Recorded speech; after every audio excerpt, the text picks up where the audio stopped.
Welcome back. In the last session, we started discovering what Jesus said about the people who are blessed, who are favored, who are approved of God, who are privileged of God, and the ones who really God enriches and blesses. And as you remember, he's talking to his followers, his disciples, and he said, these are the ones in the kingdom of God. For example, the poor in spirit, and then those who mourn, those who are meek, those who hunger and thirst after righteousness, those who are merciful, those who are pure in heart, the peacemakers. And then I happen to bring her out as an example. If you remember, the enemy attacked her and the devil and all persecuted her because she was righteous. But it's so cool that if you are out here, you're kind of lost and you're not under his rule, under his kingdom. But anyone who turns themselves towards God and calls on the name of Jesus, they come under his authority and he becomes their king. And what's very cool about that is you actually get protected and you get surrounded by God and angels and everything else because you're in his favor, because you submitted to him and you're becoming like him. Jesus was poor in spirit, merciful, or mourn.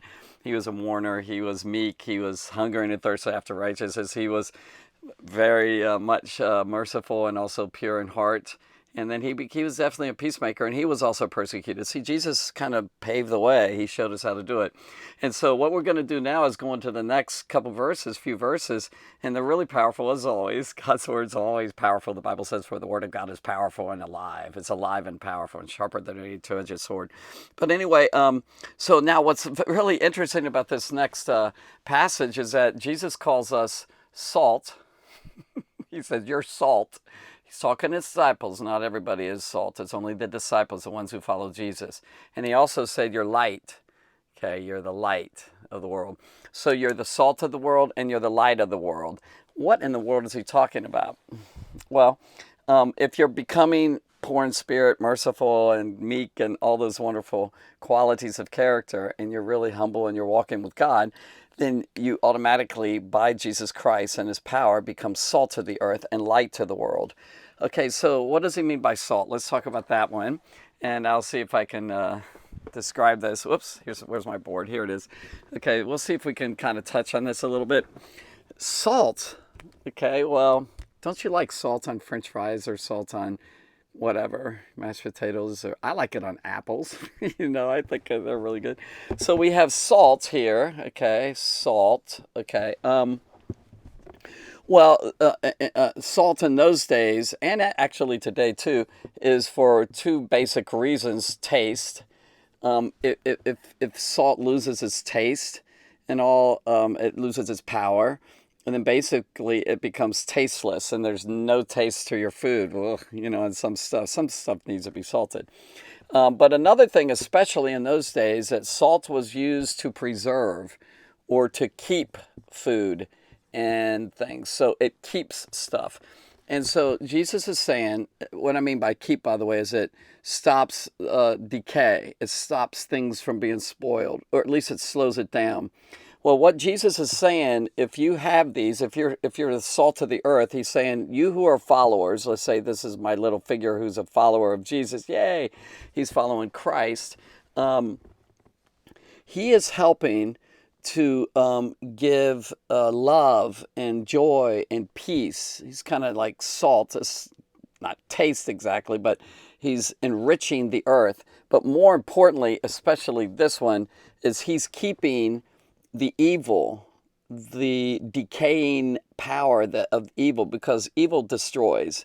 Evil leads to death. Sin leads to death. So he is helping the world around him to keep it from just becoming totally, absolutely, ridiculously sinful.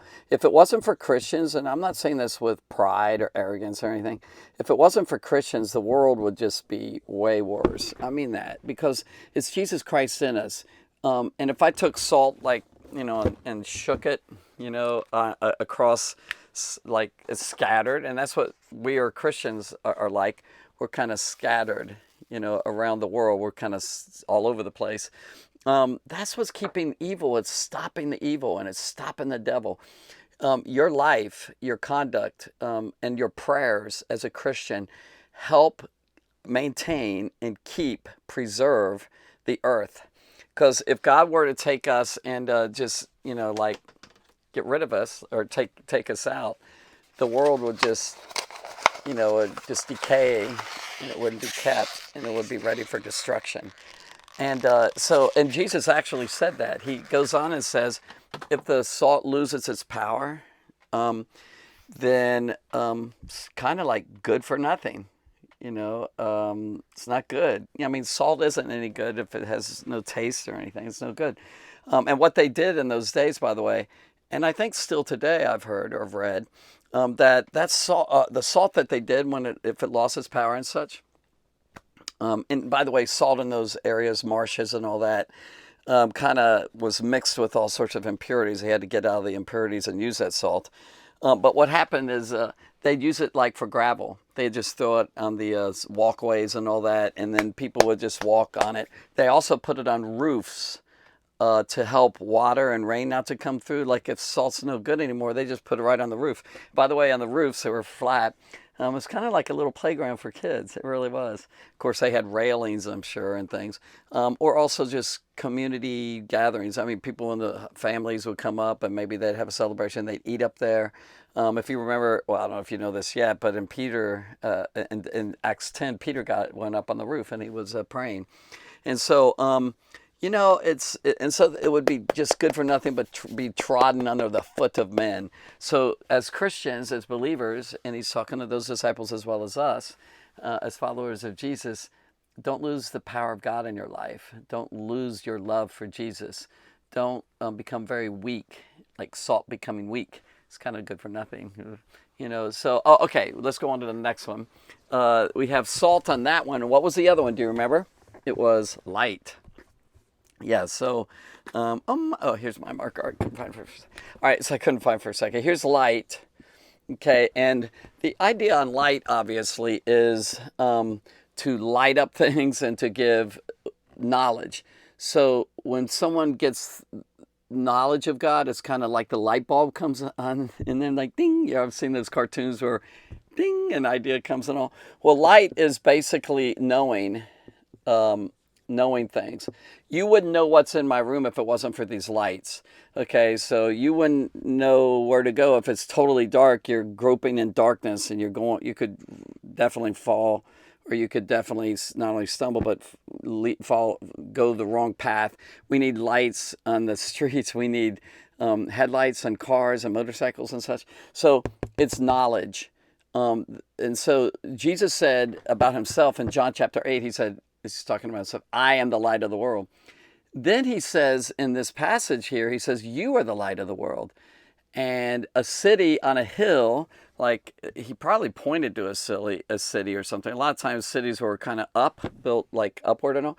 A city on a hill can't be hid. So if you got all these houses and at night, they would put the oil lamps on and such, then the light would just shine out there. It's like the sun. Just like the sun is to the earth, Jesus is to the world. And we're like stars, little suns and all. And so the light is there. And people from far off, like people traveling and all, let's say they're trying to find somewhere to sleep, go to the village, they would see that light from a far distance. So as Christians, you're like a city on a hill. Christians should be a city on a hill, like a city, like really shining. And it doesn't do any good if you light something like a candle and you put a bowl over it, it's just hide it. Why even light it, So it's really important to keep the salt strong and keep your light lit and not hidden. There's a little song for kids. I'm pretty sure that some of you might know about this. It goes, this little light of mine, I'm going to let it, what? Shine. This little light of mine. Then there's a verse that used to say, hide it under a bushel. No, I'm going to let it shine.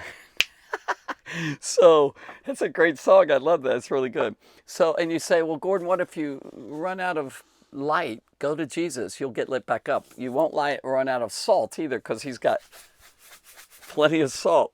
He'll give you the power of what you need to do. And to end, I would like to go ahead and demonstrate that light thing. I think this is kind of cool. That we are like the light of the world.